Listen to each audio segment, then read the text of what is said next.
ايه يا عم، هي من اولها كده ولا ايه؟ انت مريض؟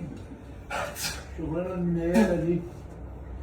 ما تروح يا ابني مستشفى ولا حاجه. شغل السودا اللي وقعنا فيها دي جت عليك اصلا؟ بحول الله يا ربي.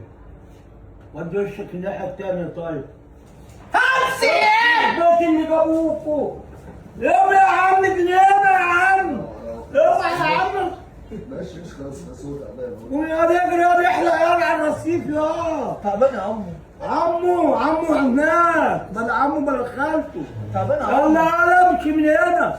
تعبان والله. هاتك القرف. تعبان. يا راجل روح.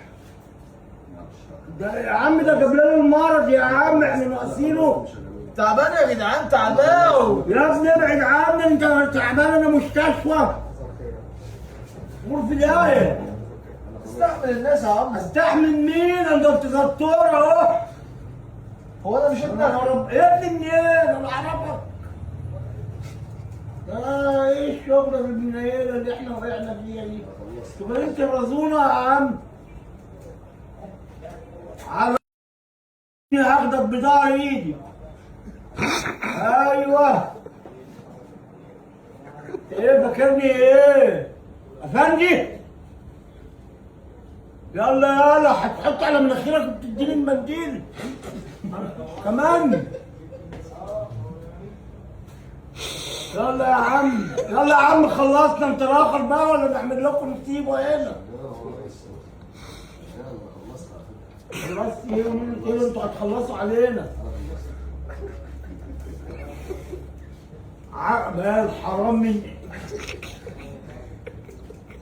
عندها لك العالي دغدغوه. يا عم غصب عني. يا عمو يا عمو. يابا انت فين هنا انت؟ هعطس كده طيب. لا غرفة ده ابعد عني اما اقوم. يلا اوعى يا عم بلاش قرف. خلاص يا جدعان. اوعى يا عم مش عايزينها الشغلة السودة دي. خلاص والله خلاص هحترم نفسي. يلا يا جدع.